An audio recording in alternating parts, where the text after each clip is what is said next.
Αγαπητοί μου μαθητές, αγαπητές μου μαθήτριες, φίλοι, φίλες, όλες και όλοι εσείς που παρακολουθείτε αυτό το κανάλι γιατί μαθαίνετε ελληνικά, καλώς ήρθατε και σε αυτό το βίντεο στο οποίο θα δούμε ένα θέμα ορθογραφίας. Είμαι η Μάρθα και αν σας ενδιαφέρει μπορείτε να μείνετε μαζί μου.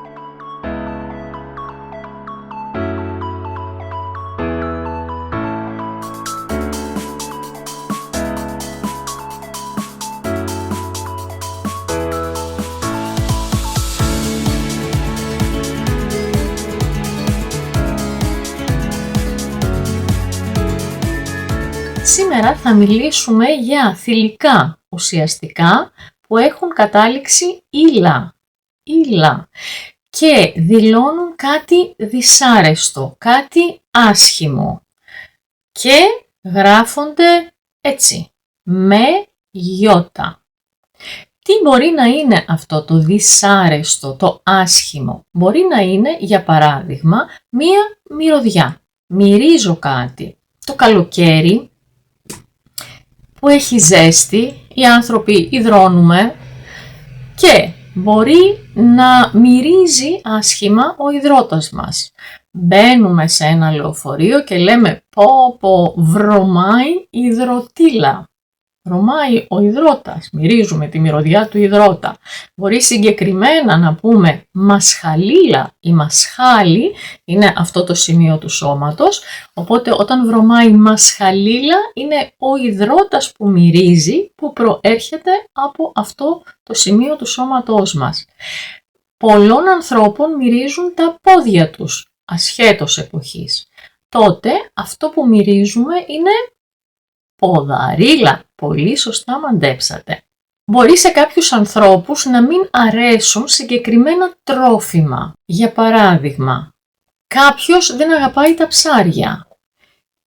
Περνάει, είναι στην ψαραγορά, είναι στη λαϊκή αγορά και περνάει από τα ψαράδικα και κρατάει τη μύτη του και λέει «Αχ, δεν αντέχω την ψαρίλα, δεν μου αρέσει η μυρωδιά από τα ψάρια».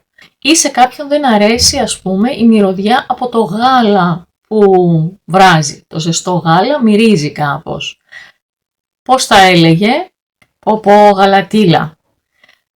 Αν δεν μας αρέσει η μυρωδιά από το σκόρδο, κάποιος έχει φάει σκόρδο, μιλάει και νιώθουμε πολύ έντονα τη μυρωδιά αυτή. Βρωμάει σκορδίλα. Αν είναι από το κρεμμύδι αυτή η μυρωδιά θα είναι κρεμμυδίλα. Σωστά. Αν είναι κάτι σάπιο, ας πούμε έχουμε φρούτα τα οποία μείνανε έξω στη ζέστη και έχουν αρχίσει να σαπίζουν. Ή κρέας ακόμα περισσότερο που μυρίζει πολύ πιο άσχημα. Αυτή η μυρωδιά από το σάπιο είναι η σαπίλα. Αν κάποιος καπνίζει, μπαίνουμε σε ένα χώρο που καπνίζουν πολύ και λέμε «Αχ, δεν μπορώ, με ενοχλεί η καπνίλα, με ενοχλεί η μυρωδιά του καπνού». Επίσης, αν έχετε ένα μωρό παιδί, το οποίο δεν μπορεί να πάει στην τουαλέτα του και πρέπει να αλλάζετε την πάνα του, ανοίγετε την πάνα και λέτε «Πω, μυρίζει». Τα ούρα όταν μυρίζουν, αυτό το λέμε κατρουλίλα. Ούρα, κατρουλίλα. Τα κόπρανα στην γλώσσα των παιδιών είναι τα κακά.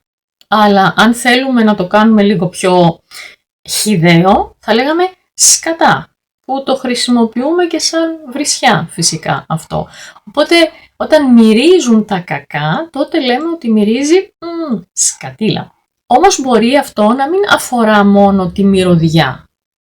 Η λέξη που δείχνει ότι κάτι δεν μας αρέσει μπορεί να αφορά και την γεύση. Για παράδειγμα, τρώτε ένα φαγητό, το καλοκαίρι στην Ελλάδα συνηθίζουμε να μαγειρεύουμε λαχανικά στην κατσαρόλα, τα οποία επειδή τα μαγειρεύουμε με πολύ λάδι, ελαιόλαδο, τα ονομάζουμε λαδερά. Λαδερά, φασολάκια, τουρλού. Πολλές φορές μπορεί κάποιος να έχει χρησιμοποιήσει υπερβολικά πολύ λάδι και τότε το τρώμε και λέμε καλό, αλλά η λαδίλα είναι ενοχλητική. Μυρίζει πάρα πολύ το λάδι, έχει πολύ βαριά γεύση. Επίσης το λάδι, εάν έχει μείνει πολύ καιρό ή αν δεν συντηρήθηκε σωστά, το ελαιόλαδο εννοώ, μπορεί να έχει μία πολύ άσχημη μυρωδιά που είναι μούχλα, από την πολυκαιρία επίσης, και αυτή τη μυρωδιά, την άσχημη μυρωδιά του λαδιού τη λέμε ταγγίλα.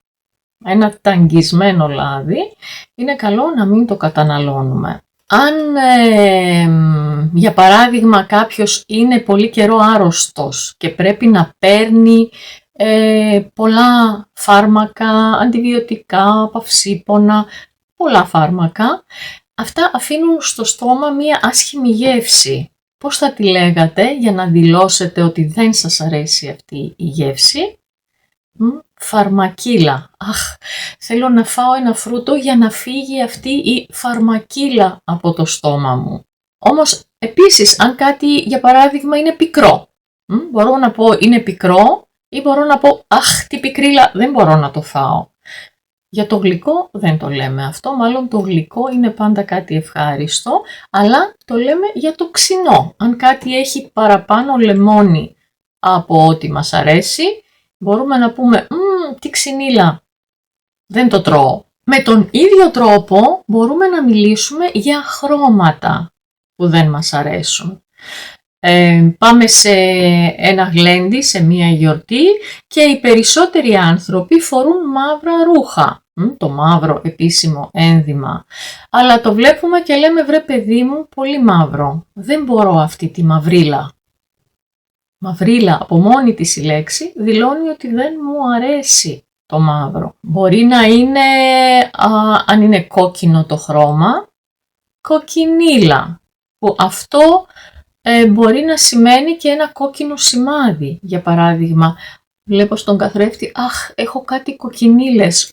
Από πού το έχω αυτό το πράγμα? Ή κιτρινίλα. Οτιδήποτε δεν είναι ωραίο. Όμως με τον ίδιο τρόπο, βάζοντας την κατάληξη ήλα, μπορούμε να χρησιμοποιήσουμε λέξεις που δηλώνουν αρνητικά συναισθήματα. Για παράδειγμα, κάνει κρύο σήμερα, βγήκα έξω με λεπτή μπλούζα και αμέσως ένιωσα μία ανατριχίλα.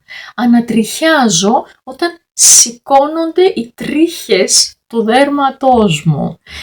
Επειδή έχει κρύο, αλλά ανατριχιάζω επίσης όταν φοβάμαι, για παράδειγμα, πολύ, μου ήρθε μία ανατριχίλα, ένα πολύ έντονο αρνητικό συναίσθημα. Μπορεί να νιώθω σπαρίλα. Τι είναι η σπαρίλα? Σπάρος είναι ένα μικρό ψάρι, ένα ψάρι τέλος πάντων, αλλά όταν πω έχω μια σπαρίλα σήμερα, εννοώ ότι βαριέμαι πάρα πολύ. Βαριέμαι, έχω μια σπαρίλα. Αν πω έχω μια τσατίλα, σημαίνει ότι είμαι πάρα πολύ θυμωμένη. Έχω μια φοβερή τσατίλα, μη μου μιλάς καθόλου. Την ίδια κατάληξη μπορούμε να χρησιμοποιήσουμε και για αρνητικές φυσικά, όσον αφορά το πώς τις βιώνουμε εμείς καταστάσεις. Για παράδειγμα, είναι κάποιος ο οποίος συμπεριφέρεται αναξιοπρεπώς, δηλαδή συμπεριφέρεται άσχημα με τρόπο που δεν ταιριάζει στην ανθρώπινη αξιοπρέπεια. Τότε λέμε τι ξεφτύλα, κοίταξε να δεις τι πήγε και έκανε. Μεγάλος άνθρωπος και μιλάει τόσο άσχημα σε ένα παιδί, δεν ντρέπεται. Τι ξεφτύλα είναι αυτή. Με τον ίδιο τρόπο την άσχημη συμπεριφορά μπορούμε να την χαρακτηρίσουμε ως καφρίλα. Μα τι είναι αυτά που κάνει? Τόσο κάφρος, τι καφρίλα είναι αυτή? Ένας άνθρωπος ο οποίος είναι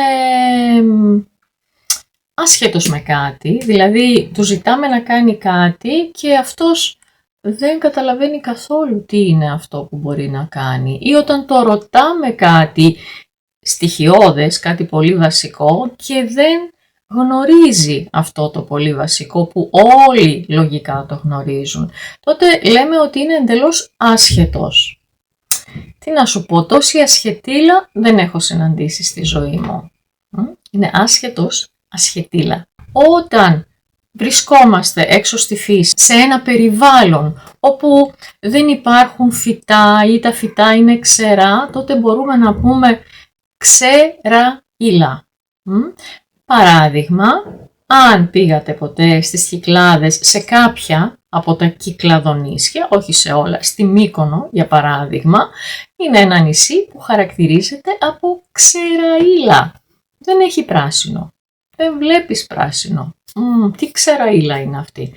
Είναι αρνητικό. Δεν αρέσει στους ανθρώπους η έλλειψη πράσινου, νομίζω. Και ειρωνικά έχουμε τις λέξεις σκασίλα και σκορδοκαΐλα. Σκάω, δηλαδή σκάω συναισθηματικά, είμαι θυμωμένος ή σκάω από τη ζέστη. Σκορδοκαΐλα, καίγομαι από το σκόρδο. Αν ακούσετε όμως σκασίλα μου και σκορδοκαΐλα μου, να λέει κάποιος, αυτό δεν σημαίνει τίποτε από αυτά τα δύο. Σημαίνει δεν με νοιάζει, αδιαφορώ. Μην το ξανακάνεις, αυτό δεν είναι σωστό. Σκασίλα μου και σκορδοκαΐλα μου, θα το κάνω όσες φορές θέλω. Δεν με νοιάζει, μπορείς να λες ό,τι θέλεις εσύ. Είπαμε όλες αυτές οι λέξεις που σημαίνουν κάτι αρνητικό γράφονται με γιώτα, αλλά όλες οι λέξεις γράφονται με γιώτα που τελειώνουν σε ήλα. Κάποιες λέξεις που δεν έχουν αυτή τη σημασία που είδαμε γράφονται και αυτές με γιώτα, αλλά είναι πολύ λίγες. Ποιες είναι? Παράδειγμα, η λέξη βίλα. Μια βίλα είναι ένα πολυτελές σπίτι. Δεν έχει κάτι αρνητικό. Η λέξη μαντίλα. Μαντίλα είναι αυτό το μαντίλι, το κομμάτι ύφασμα που φορούν οι γυναίκες σε κάποιες περιοχές του κόσμου, στο κεφάλι τους. Παλιότερα και στην Ελλάδα το φορούσαν.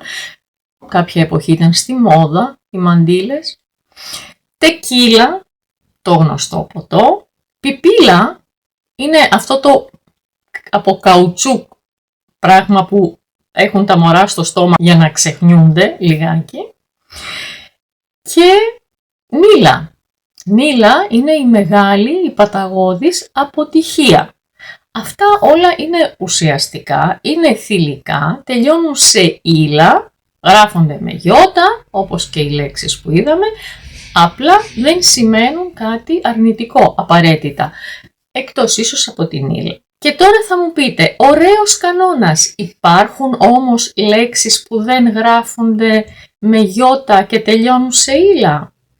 Ναι, πολύ λίγες. Θηλυκά σε ήλα που γράφονται με ήτα είναι η καντήλα και η καμήλα. Μιλάμε για θηλυκά ουσιαστικά, προσέξτε έτσι.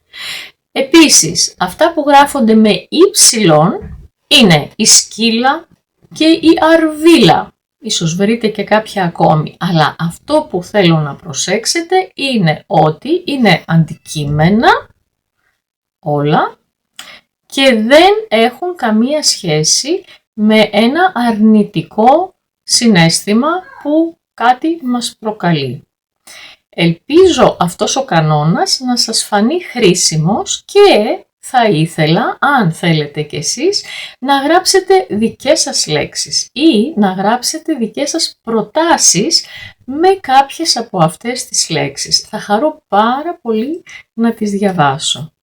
Αυτά μέχρι το επόμενο βίντεο και θα σας βάλω και 1-2 τραγούδια για να ακούσετε όσοι από εσάς ενδιαφέρεστε για κάτι τέτοιο. Μέχρι την επόμενη φορά, να είστε όλες και όλοι καλά. Σας χαιρετώ. Γεια σας.